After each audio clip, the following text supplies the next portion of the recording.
মৌমাছির ইতিহাস ও রহস্য, bee history and mystery in Bangla. অঙ্ক ও শ্রাকা।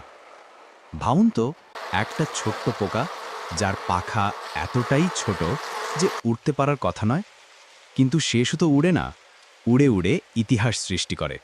হ্যাঁ, আমি বলছি মৌমাছির কথা। আজ আমরা জানব মৌমাছির 10 কোটি বছরের ইতিহাস আর এমন কিছু রহস্য যা শুনলে আপনি সত্যি অবাক হবেন। মৌমাছির প্রাচীন ইতিহাস। বিজ্ঞানীরা বলেন মৌমাছির অস্তিত্ব ডাইনোসরের যুগে, অর্থাৎ প্রায় 10 কোটি বছর আগে থেকেই পৃথিবীতে ছিল। পৃথিবীর প্রায় প্রতিটি প্রাচীন সভ্যতায়, মিশর, ভারত, গ্রিস, মধু ছিল পবিত্র। মিশরে মানুষ দেবতাকে উৎসর্গ করত মধু। ভারতের বৈদিক যুগে মধু ছিল পঞ্চ অমৃতের একটি গুরুত্বপূর্ণ উপাদান।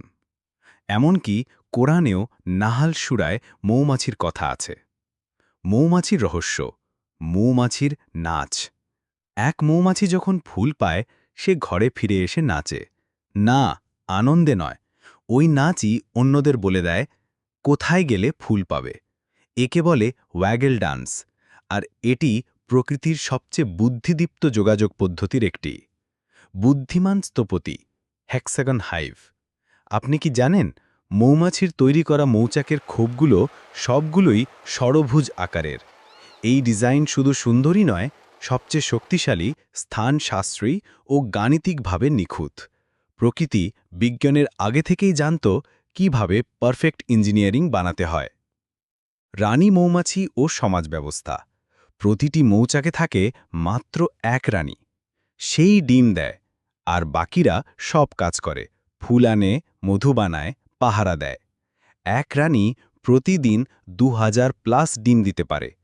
বুঝতেই পারছেন, এটা একটা সুশৃঙ্খল সমাজ, যেখানে সবাই জানে কে কি করবে। মৌমাছি হারালে কি হবে? আইনস্টাইন বলেছিলেন, যদি মৌমাছি পৃথিবী থেকে হারিয়ে যায়, তাহলে মানুষ মাত্র 4 বছর বাঁচবে। কারণ কি? মৌমাছি ফুলে ফুলে উড়ে পরাগায়ন করে, যেটা ছাড়া ফসলই হবে না, আমরা খাবার পাব না। এত ছোট একটা পোকা, কিন্তু এটাই আমাদের খাদ্য শৃঙ্খলার সবচেয়ে গুরুত্বপূর্ণ অংশ। মৌমাছি শুধু মধু দেয় না, পৃথিবীকে টেকিয়ে রাখে। তাই এখন থেকে যতবার মধু খাবেন বা মৌমাছি দেখবেন, মনে রাখবেন ওর ভেতরে আছে 10 কোটি বছরের ইতিহাস আর অসীম রহস্য। ভিডিওটি যদি ভালো লেগে থাকে তাহলে লাইক দিন, কমেন্টে জানান আপনি মৌমাছি সম্পর্কে আর কি জানেন, আর সাবস্ক্রাইব করুন এমন আরও অজানা তথ্য পেতে।